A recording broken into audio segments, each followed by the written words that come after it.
Hello students, मैं लाली वर्मा बहुत बहुत स्वागत करती हूं आप सभी का मैग्नेट ब्रेन्स हिंदी। साथ ही साथ मैं आपको बता दूं कि मैग्नेट ब्रेन्स एक ऐसा प्लेटफॉर्म जो देता है कक्षा 6वीं से 12वीं तक की स्कूल ऑनलाइन एजुकेशन एकदम फ्री। आप जैसे होनहार स्टूडेंट्स हमेशा हमारे साथ बने रहेंगे और आपको हर एक अर्थात प्रत्येक विषय के वीडियोस एकदम फ्री प्रोवाइड किए जाएंगे, वो भी हमेशा। किसी भी तरह के पेड सब्सक्रिप्शन की हम आपसे बात कभी नहीं करेंगे। अपने मस्तिष्क में संदेह या किसी प्रकार का डाउट बिल्कुल मत पालिएगा।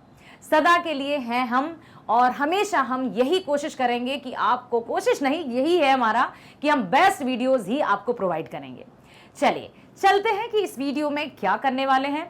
हमने हमारी पाठ्य पुस्तक क्लास 9th कोर्स ए पाठ्य पुस्तक क्षितिज के पाठ स्टार्ट कर दिए हैं। सबसे पहले हमने पाठ पढ़ा था हमारा पहला, जो नाम था दो बैलों की कथा, लिखा था मुंशी प्रेमचंद जी ने। दूसरा पाठ हमने पढ़ा, कौन सा पढ़ा था जल्दी बताइए? हाँ, लहसा की ओर, लेखक थे राहुल संकृत्यायन जी। तीसरा पाठ हमने शुरू किया जिसका नाम है उपभोक्तावाद की संस्कृति, लेखक हैं श्यामा चरण दुबे जी। इस पाठ का हम पहले ही प्रीवियस वीडियोस में सार देख चुके हैं, लेखक परिचय देख चुके हैं। उसके बाद जो वीडियो आया उसमें एनसीईआरटी समाधान हमने किए। उसके बाद बहुविकल्पीय प्रश्न अर्थात मल्टीपल चॉइस क्वेश्चंस का भी हम अभ्यास कर चुके हैं। अब तो मैं ये आपसे आशा कर सकती हूँ, बिल्कुल करूंगी ना? ओके, मेरी आशा है कि आप भली भांति उपभोक्तावाद की संस्कृति पाठ को समझ गए हैं और इससे संबंधित यदि किसी भी तरह का प्रश्न परीक्षाओं में पूछा जाए, चाहे वो किसी भी तरह का हो, पाठ के बीच से है या पाठ के अंत में है, जो भी प्रश्न आपके इस पाठ से संबंधित होंगे आप भली भांति उनके उत्तर देंगे। इसी तरह की आशा के साथ चलिए हम चलते हैं आज इस वीडियो में कंप्लीट चैप्टर रिवीजन की ओर, जिसमें हम देखेंगे लेखक परिचय, पुनः हम श्यामा चरण दुबे जी के जीवन परिचय को जानेंगे। साथ ही साथ पाठ में क्या बताने का प्रयास किया है उसको पुनः हम जानेंगे। और एक बात, सबसे खास बात ये कि जितने भी पैराग्राफ्स यहाँ पर हम देखेंगे, जितने भी हम देखने वाले हैं, उनमें किस तरह के प्रश्नों का निर्माण किया जा सकता है वो भी हम अभी देखेंगे। तो बने रहिएगा मेरे साथ इस वीडियो में शुरू से लेकर अंत तक, ताकि आप बहुत अच्छे से उपभोक्तावाद की संस्कृति या फिर दिखावटी संस्कृति से परिचित हो पाएं। कहीं हम भी उसकी गिरफ्त में तो नहीं आ रहे हैं? यदि आ रहे हैं तो अभी शुरुआत है, जल्दी से जल्दी उस फंदे को हमें तोड़ना है और बाहर निकलना है, ताकि हम अपनी जो पहचान है वो अपने बलबूते पर बनाएं, किसी के गुलाम होकर नहीं। चलिए एक बार पुनः मैं आपका स्वागत करती हूं। और सबसे पहले अच्छा देखिए, आप यहां भी देख पा रहे होंगे ना कि किस तरह से एक मान लीजिए कहीं होर्डिंग्स लगाए जाते हैं, कितने लोग परेशान रहते हैं। क्यों? क्योंकि उन्हें पता है कि जो एड दिखाएंगे हम, जो विज्ञापन लगाएंगे, उनमें फायदा तो होना है। तो बड़े बड़े एड्स दिए जाते हैं, बड़े बड़े विज्ञापन दिए जाते हैं, ये है तो वो है, ये सौंदर्य प्रसाधन है, इससे ये होगा, दांत चमकेंगे, मोती जैसे लगेंगे, दुर्गंध भी नहीं आएगी। उसके बाद पेस्ट हम खरीद लिए, उसके बाद आ गया माउथ फ्रेशनर जो आपकी मुंह की दुर्गंध को हटाए। अरे भाई, पेस्ट में भी तो यही कहा था, लेकिन नहीं, हम फिर माउथ फ्रेशनर भी, और भी ऐसे कई प्रोडक्ट्स हैं जो हम अनायास ही विज्ञापनों को देखकर उनकी ओर आकर्षित हो जाते हैं। चलिए अब चलते हैं हम लेखक परिचय की ओर। श्यामा चरण दुबे जी को सादर नमन करते हैं।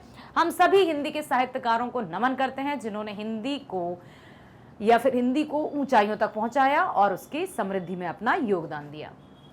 श्यामा चरण दुबे समाज शास्त्र और मानव विकास के क्षेत्र में उनकी शोधों का महत्वपूर्ण स्थान है, क्योंकि उन्होंने कई शोध किए, शोध मतलब रिसर्च किए, ठीक है। दुबे जी का जन्म मध्य प्रदेश के बुंदेलखंड क्षेत्र में सन 1922 में हुआ था। नागपुर विश्वविद्यालय से उन्होंने पीएचडी की उपाधि भी प्राप्त की। भारत के विभिन्न विश्वविद्यालयों में उन्होंने अध्यापन कार्य किया। दुबे जी में अनेक महत्वपूर्ण संस्थानों के महत्वपूर्ण गरिमामय पदों को सुशोभित किया दुबे जी ने, ठीक है।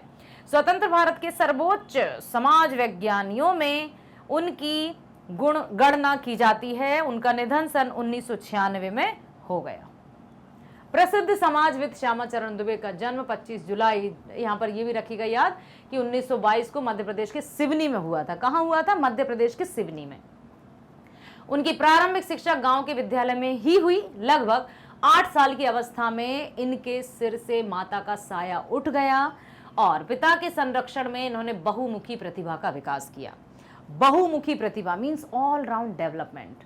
जहां कहीं जिस व्यक्ति में या फिर हम कहें जो व्यक्ति बहुमुखी प्रतिभा का विकास हो जाता है ना जिसके अंदर, वो उस तरह से दिखता है जैसे आसमान में तारे तो कई होते हैं लेकिन चांद एक ही रहता है ना, तो वो व्यक्ति अपने आप की पहचान लाखों की भीड़ में भी अलग बता ही देता है। और वो ये बार बार नहीं कहता कि मुझे देखिए मैं बहुमुखी प्रतिभा वाला हूं, मुझे सब कुछ आता है, नहीं, उसके कार्यों से वो उसकी पहचान सबके सामने, सबके समक्ष, सबकी नजरों में स्पेशल बना ही देता है।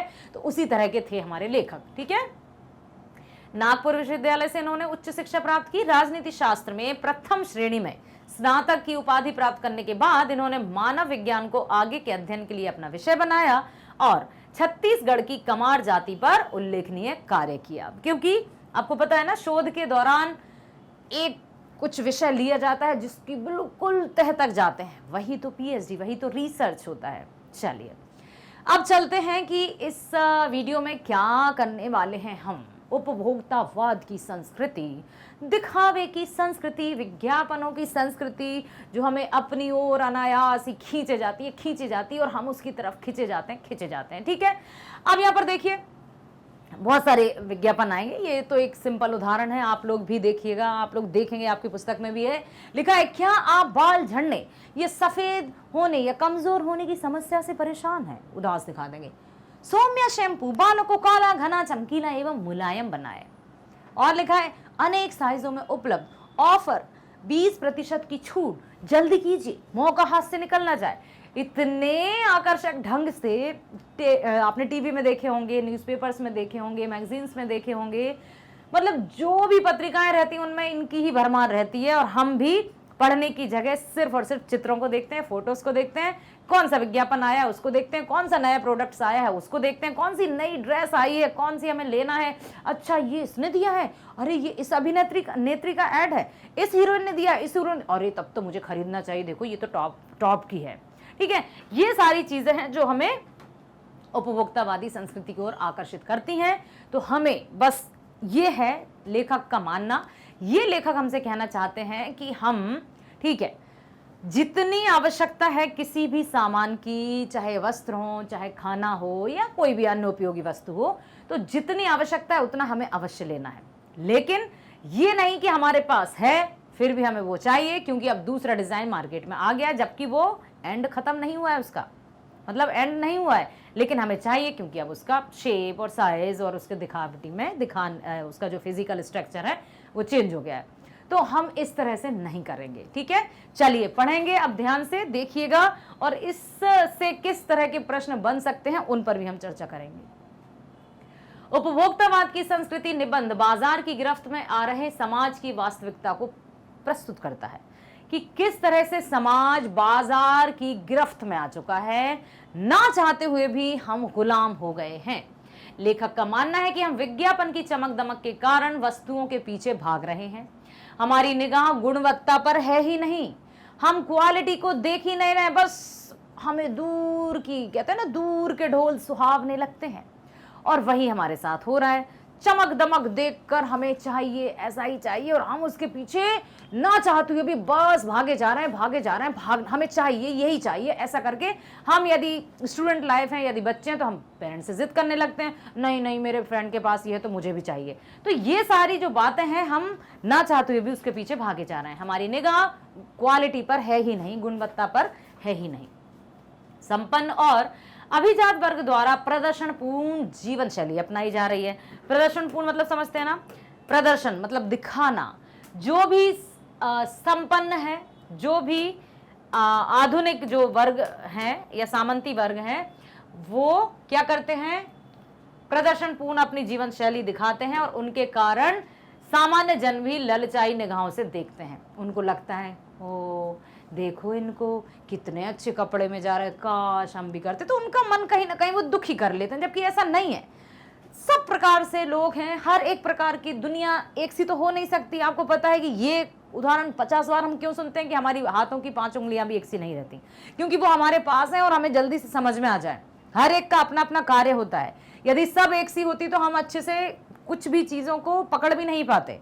तो हर एक की अपनी अपनी जगह बहुत महत्वपूर्ण स्थान रहता है, इसलिए हमें किसी भी तरह से अपने आप को कम नहीं समझना है। I am the best, I can do it, God is always with me, I am a winner and today is my day. ठीक है, यह सभ्यता के विकास की चिंताजनक बात है जिसे उपभोक्तावाद ने परोसा है। अब उपभोक्तावाद तो आएगा ही ना, जिनको लाभ होना है, जो पैसे कमाना चाहते हैं, जो पैसे से पैसा और बढ़ाना चाहते हैं, वो तो देंगे ऐड, वो तो अपना काम करेंगे। ये हम पर डिपेंड करता है कि हम किस पर भरोसा करें, किस पर नहीं। थोड़ा आंख खोल कर भी तो हमें करना है। मान लीजिए कोई बाजार में कोई वस्तु आई, हमने ले लिया, अब यदि उसमें क्वालिटी नहीं है, वो नहीं टिकी, तो क्या हम दूसरी बार उस वस्तु को खरीदेंगे? नहीं। ठीक है, तो ये हमारी बुद्धिमत्ता पर डिपेंड करता है। लेखक की यह बात महत्वपूर्ण है कि जैसे जैसे यह दिखावे की संस्कृति फैलेगी, सामाजिक अशांति और विषमता भी बढ़ेगी। जितना ये समाज में अपने हाथों को पसारेगी, उतनी ही समाज में विषमता बढ़ेगी, उतनी ही अशांति भी फैलेगी। प्रश्न किस तरह से आते हैं, आ सकते हैं कि जो उपभोक्तावाद की संस्कृति है वो समाज में किस तरह से फैल रही है, दिन दूनी रात चौगनी। ऐसा लग रहा है कि वो गुणात्मक तरीके से, गुणात्मक मतलब मल्टीप्लाई, 2 दूना 4 दूना 8, इस तरह से फैल रही है और वो अपने पांव पसारती जा रही है और व्यक्ति, सामान्य व्यक्ति भी उसकी गिरफ्त में आते जा रहा है। फिर है कि सामंत वर्ग और अभिजात वर्ग प्रदर्शनपूर्ण शैली क्यों अपना रहे हैं? अरे भाई, उनके पास धन दौलत है तो उस धन दौलत का वो करना है जहां भी उनको यूज करना है। अब वो बात अलग है कि कुछ व्यक्ति ऐसे भी होते हैं जो अपने धन दौलत या धन राशि का बहुत अच्छे से सदुपयोग करते हैं, कि जिसको नीड है या कोई भूखा व्यक्ति है, तो बहुत से व्यक्ति ऐसे भी हैं जो गरीबों को या जो भूखे व्यक्ति हैं उनको भोजन करवाने में अपनी धनराशि लगाते हैं। तो ये सबसे बेहतर ऑप्शन है, इससे बेस्ट नहीं हो सकता कुछ भी, कि हम किसी भी व्यक्ति की सहायता कर सकते हैं, हर प्रकार से हम सहायता कर सकते हैं। और ऐसा नहीं है कि हमारे पास तो धन ही नहीं है, अब हम सहायता कैसे करें? आर्थिक रूप से ना सही, हम सामाजिक रूप से कर सकते हैं, भावनात्मक रूप से कर सकते हैं। ठीक है, फिर है कि समाज के लिए उपभोक्तावादी संस्कृति चिंताजनक बात क्यों है? क्योंकि इससे सामाजिक विषमता बढ़ रही है, भेदभाव बढ़ रहा है और अशांति भी बढ़ रही है। लेखक अपने विचार प्रकट करते हुए बताते हैं कि आज समाज में चारों ओर नई जीवन शैली स्थापित हो रही है, क्योंकि पुरानी संस्कृति को या भारतीय सभ्यता को कोई अपनाना नहीं चाहता। जो भी पुरानी फैशन है या जो भी ड्रेस है या जो भी हम पहनावे की उस पर जाएं हम, तो उसको नहीं चाहते हैं, वो नया चाहिए। ठीक है, नए उत्पादों से सुख भोगा जा रहा है, नए उत्पादों के साथ साथ मानव चरित्र में भी बदलाव आ रहा है। दैनिक जीवन में काम आने वाली विभिन्न सामग्रियां अपनी ओर खींचती हैं। आज ये प्रोडक्ट आ गया तो कल दूसरा आ गया, तो परसों दूसरा आ गया। आज हमने ये खरीद लिया लेकिन कल और आ गया तो हमें वो भी चाहिए, परसों दूसरा आ गया तो हमें वो भी चाहिए। ठीक है, दांतों की सुरक्षा, देखिए आ गया ना मंजन वाली बात। दांतों की सुरक्षा और स्वच्छता के लिए अनेक प्रकार के टूथपेस्ट बाजार में उपलब्ध हैं और सबका यही दावा है कि मैं सही हूं, मेरा काम बहुत अच्छा है, मैं आपके दांतों को चमकाऊंगा, मैं आपके मुंह की दुर्गंध हटाऊंगा, मसूड़ों को मजबूत बनाऊंगा, जर्म्स को हटाऊंगा, ये सबका दावा है। अब डिपेंड हम पर करेगा, निर्भर हम पर करेगा कि हम किस प्रोडक्ट को खरीदें। क्या हम जिसकी कीमत ज्यादा होगी उसको खरीदना चाहिए? क्या कीमत के आधार पर ही किसी की क्वालिटी आंकी जा सकती है, या फिर जिसकी कीमत अधिक होगी क्या उसकी क्वालिटी या उसमें गुण अधिक होंगे? ये है क्या? ये नहीं है, ऐसा नहीं है। हम ये भी नहीं कह सकते कि नहीं, जिसकी कीमत अधिक है वो हमेशा मतलब उसमें क्वालिटीज नहीं होंगी, लेकिन ये अवश्य कह सकते हैं कि ऐसा नहीं है कि जिसकी कीमत अधिक हो उसमें गुण भी अधिक हो।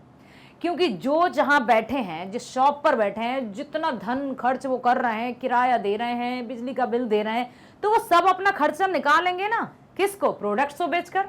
तो शायद महंगा हो जाता है ना। दूसरी चीज है कि कोई यदि उसी वस्तु को कहीं से घर में बेच रहा है, आपने थोक विक्रेता भी सुने होंगे, ठीक है, कि वो इकट्ठे दाम वाला जैसा रखते हैं कि ये है, तो हमें लगेगा नहीं शायद ये यहाँ बैठा है, इसकी अच्छी नहीं है, वो शोरूम से चाहिए हमें। और कुछ वाकई में जो ब्रांडेड रहते हैं उनकी होड़ नहीं है, वो सदियों से, हाँ मतलब कई वर्षों से चले आ रहे हैं। कुछ ऐसे ब्रांड्स हैं, चाहे वो मतलब सिर से लेकर शूज तक की हम बात करें तो कुछ ऐसी कंपनीज हैं जो विश्वसनीय हैं, जिनका नाम ही काफी है और उन पर हमारा भरोसा बना हुआ है कि वो हमें चाहिए और वो वाकई में टिकती हैं। वो ऐसा नहीं कि आज ली और कल टूट गई या खराब हो गई, तो उन्होंने अपनी विश्वसनीयता को बरकरार रखा है। तो इसी प्रकार से यदि मार्केट में कोई नई वस्तु आती है तो जांचिए, परखिए, फिर उसको लीजिए, ना कि सिर्फ और सिर्फ उसकी दिखावटी आधार पर हम उसको लेने के लिए लालायित हो जाएं। ठीक है। अब है कि लेकिन हम मशहूर और कीमती ब्रांड ही खरीदना पसंद करते हैं। शारीरिक सौंदर्य बढ़ाने के लिए अनेक नए उत्पाद बाजार से जुड़े हुए हैं। तरह तरह की साबुन हैं जो शरीर को तरोताजा रखती हैं, पसीना रोककर जीवाणु में रक्षा करती हैं, शरीर को पवित्र एवं त्वचा को नर्म रखती हैं। समृद्ध परिवार की महिलाएं सौंदर्य सामग्री पर हजारों रुपए खर्च कर देती हैं। इसी तरह पुरुषों के लिए भी अनेक चीजें बाजार में आई हुई हैं। यहाँ लेखक ये बताना चाहते हैं कि ना केवल महिलाएं बल्कि पुरुष वर्ग भी इस भीड़ में शामिल हो चुका है, या पुरुष वर्ग भी इस होड़ में अपने आप को पीछे नहीं रख रहा है। उसको भी अब सौंदर्य प्रसाधन चाहिए, वो भी अपने आप को सुंदर दिखाना चाहता है। इसीलिए जो भी मार्केट में आती हैं सौंदर्य प्रसाधन से रिलेटेड वस्तुएं, उसको वो चाहिए। पहले ये होता था कि सौंदर्य प्रसाधन मतलब सिर्फ और सिर्फ महिलाओं के लिए, लेकिन अब ऐसा नहीं है, ये आपको भी पता है। अब देखिए प्रश्न किस तरह से बन सकते हैं कि मानव का चरित्र धीरे धीरे किस आधार पर बदल रहा है। धीरे धीरे मानव का जो चरित्र है वो किस तरह बदल रहा है। उपभोक्तावादी संस्कृति की गिरफ्त में आने से धीरे धीरे मानव का चरित्र बदलता जा रहा है।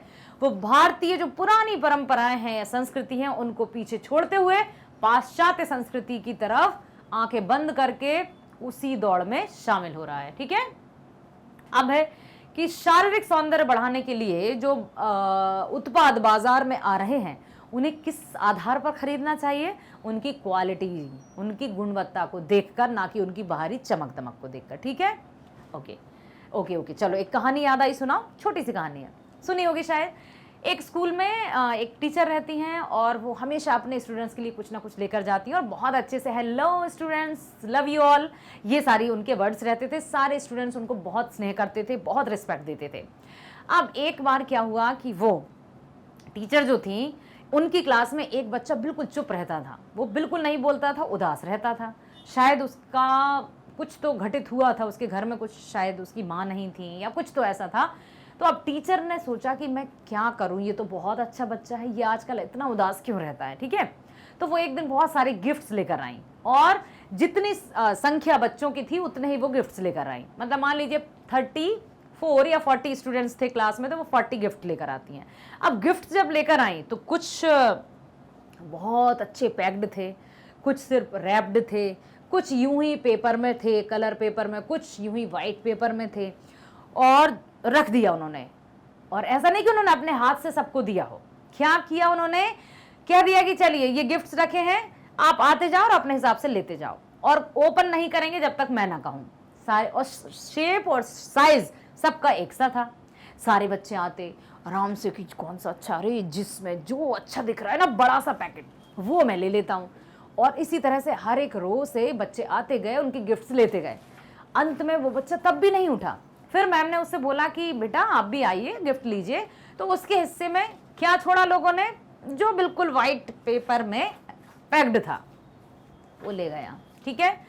अब मैम ने कहा कि चलिए इट्स टाइम टू ओपन। ठीक है, अब गिफ्ट करना है उनको ओपन, और देखा है कि देखते हैं अब क्या देखते हैं। अब एक बात सुनिए, जैसे कि ऐसा नहीं था कि जो अच्छे कवर्ड थे, बहुत अच्छे पैकेट्स थे, क्या उनमें ही सही गिफ्ट्स होंगे, या जो एकदम वाइट पेज में थे क्या उसमें सही गिफ्ट होगा। बताइए, क्या सभी पैकेट्स में एक से गिफ्ट होंगे, या फिर जो बहुत बड़ा सा, जो बहुत सुंदर सा दिख रहा होगा उसमें बहुत सुंदर वाला गिफ्ट होगा।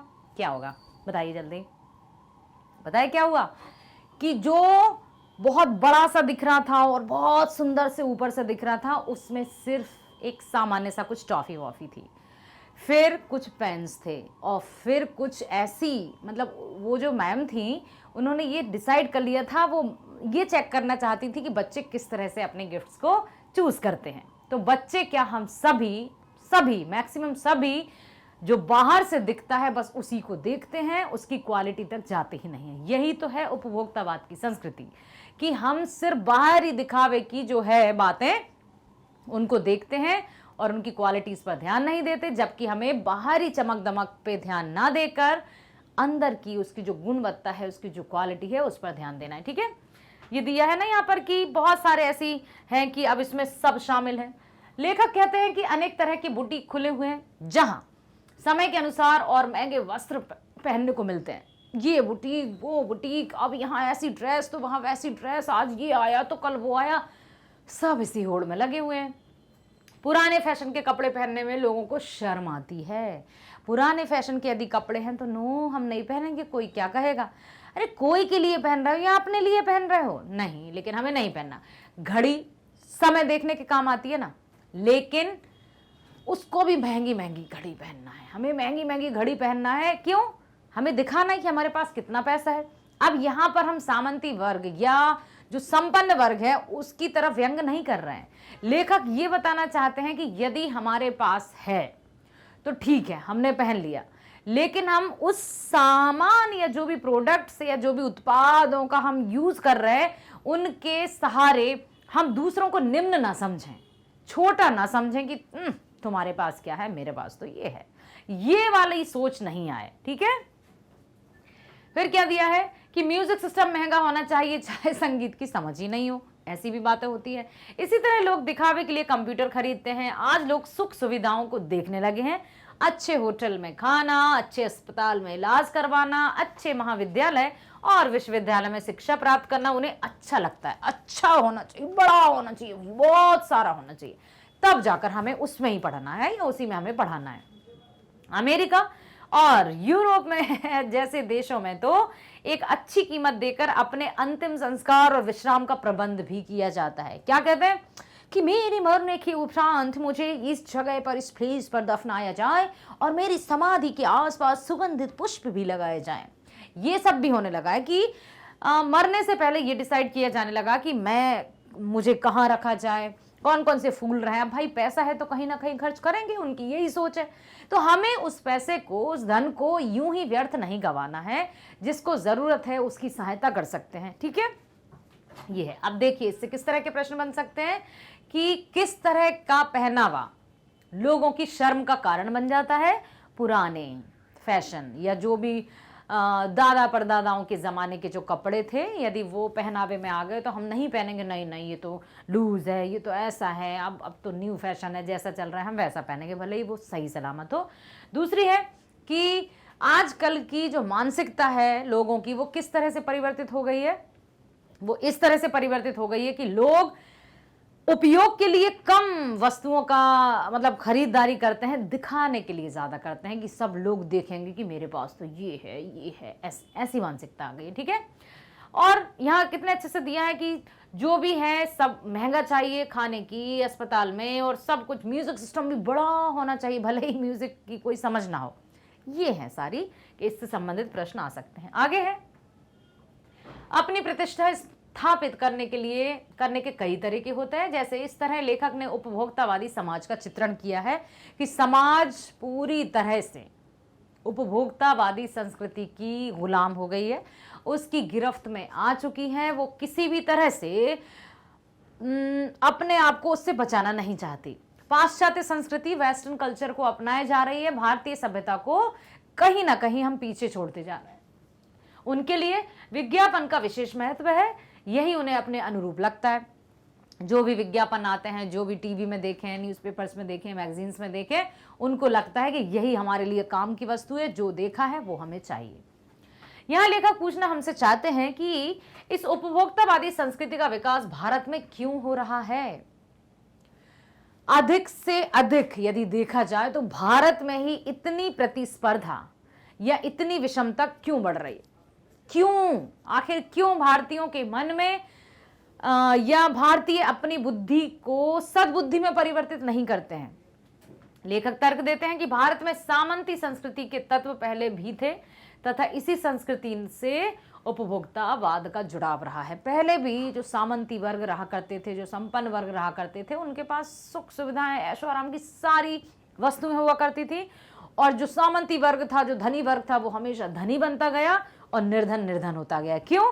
क्योंकि वो जो मनुष्य है वो स्वार्थ में इतना अंधा हो चुका था कि उससे अपने अलावा कुछ दिखता ही नहीं था। तो यहां पर बात आती है ये कि कहीं ना कहीं आज भी उसी तरह से व्यक्ति उपभोक्तावाद की संस्कृति में गिरफ्तार होकर अपने आप को भूल गया है, अपनों को भूल गया है, रिश्ते नातों को भूल गया है। उसे दिखना है सिर्फ अच्छा, सुंदर और आकर्षक, बस इसमें उसका जीवन सिमट गया है। मुझ पर क्या अच्छा लगता है मुझे नहीं पता, लेकिन हाँ, यदि सामने वाले ने बहुत अच्छी ड्रेस पहनी है जो बहुत महंगी है, मुझे भी वो चाहिए, ये सोच आ गई है। आज समय बदल गया है। आज सांस्कृतिक पहचान करें तो पाएंगे कि परंपराओं का महत्व धीरे धीरे समाप्त हो रहा है, आस्थाओं का विनाश होता जा रहा है। हम बुद्धि से अपने आप को दास समझने लगे, हम बुद्धि से ही दूसरों के दास हो गए। दास मतलब पता है ना, दास का कार्य क्या होता है? ऐसा करो जी हुजूर, वैसा करो जी हुजूर, आपके अकॉर्डिंग हम चलने लगते हैं, जो भी दास होते हैं। अब यहाँ पर जो उपभोक्तावादी संस्कृति है या दिखावे की संस्कृति है, उसके अनुसार हम अपने आप को चलाने लगे। हमें क्या चाहिए, हमारे लिए क्या सही है, उसकी हम परवाह नहीं कर रहे हैं। बस जैसा जैसा बाजार या मार्केट या जो भी विज्ञापन कह रहे हैं, हम उनकी बिल्कुल आंख बंद करके उनका पीछा किए जा रहे हैं। ठीक है, इसलिए कहा है कि हम बुद्धि से अपने आप को दास समझने लगे हैं, पाश्चात्य संस्कृति को अपना रहे हैं, अपनी झूठी प्रतिष्ठा बनाने के लिए अपनों को धोखा दे रहे हैं। झूठी प्रतिष्ठा। यहां यदि हम बात करें, एक ही परिवार में यदि 2 भाई हैं या 4 भाई और एक के पास धन दौलत है, दूसरे के पास उतनी नहीं है, तो वो ये नहीं कहता कि मैं अपने भाई की सहायता कर दूं, बल्कि वो अपने स्वार्थ हेतु अपने लिए ऐसे प्रसाधन और ऐसे साधनों को जुटाता रहता है जिससे लोग कहें अरे वाह, ये तो बड़ा पैसे वाला है, ये तो ऐसा है। तो वो उससे भी ये सोचता है कि ये नहीं कर पा रहा है ना, तो अच्छा है, जबकि ऐसा नहीं होना चाहिए। आपस में मिलजुल कर एक साथ रहना चाहिए, विचारों में वैचारिक टकराहट नहीं होनी चाहिए, लेकिन नहीं होता ऐसा। ठीक है, अब अपनों को भुलाकर आधुनिकता के फरेब में धंसते जा रहे हैं। धंसते जा रहे हैं, एक शब्द लिखा है, जिस तरह से दलदल जो रहता है ना, दलदल, उसमें हम जितनी निकलने की कोशिश करेंगे दलदल में उतने ही फंसते जाएंगे। तो ये जो दलदल है वही है उपभोक्तावाद की संस्कृति को। यदि हम एक दूसरी संज्ञा देना चाहें, दूसरा नाम देना चाहें, तो वो दलदल है। और दलदल कैसा होता है, जितना हम ताकत लगाएंगे ना बाहर निकलने की, उतना ही हम उसके अंदर धंसते जाते हैं। तो ये जो उपभोक्तावाद की संस्कृति, यदि हमने अपनी इंद्रियों को अपने वश में नहीं किया, यदि हमने अपने आप को नियंत्रित नहीं किया, तो वो दिन दूर नहीं, हम पूरी तरह से मानसिक रूप से पंगु हो जाएंगे, लाचार हो जाएंगे, अपाहिज हो जाएंगे और पूरी तरह से दिखावटी संस्कृति के गुलाम होते जाएंगे। तो उससे हमें बचना है, सद्बुद्धि से काम लेना है। अब देखिए किस तरह के प्रश्न बन सकते हैं कि विज्ञापनों का महत्व क्यों है। आजकल की संस्कृति में जो भी दिखता है वही बिकता है, कहते हैं ना, जो दिखता है वो बिकता है। तो इस तरह से कई आकर्षक विज्ञापन अपने आप को सही दिखाने के लिए, दूसरों से बेस्ट दिखाने के लिए तरह तरह के हथकंडे अपनाते हैं। दूसरों को निम्न दिखाने के लिए भी कई तरह के हथकंडे अपनाते हैं। हम ही सबसे अच्छा प्रोडक्ट लाए हैं, ये करने के लिए कई तरह के हथकंडे अपनाते हैं।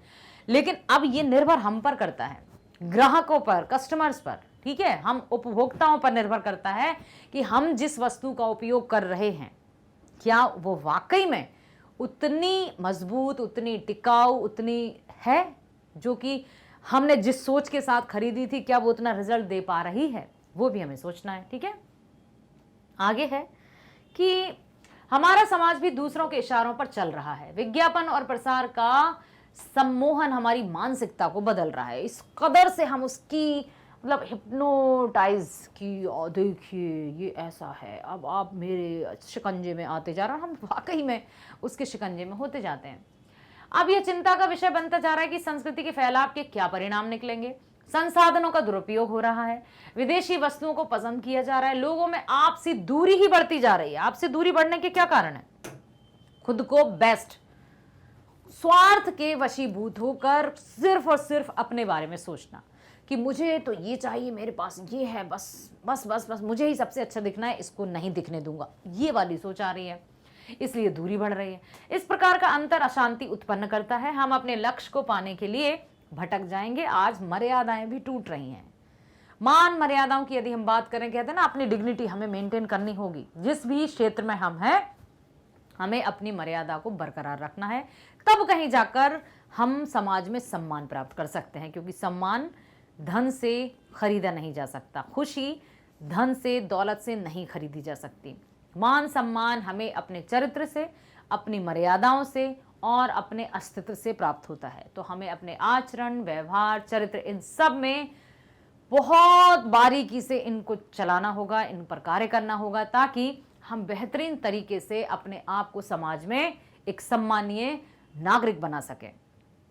ठीक है, अब है कि नैतिक मापदंड ढीले हो रहे हैं, सभी स्वार्थ पूर्ति में लगे हुए हैं, दूसरों के विषय में कोई नहीं सोच रहा है, हर एक व्यक्ति सेल्फ सेंटर्ड हो गया है, स्वार्थी हो गया है, भोग की इच्छा बहुत अधिक फैली हुई है।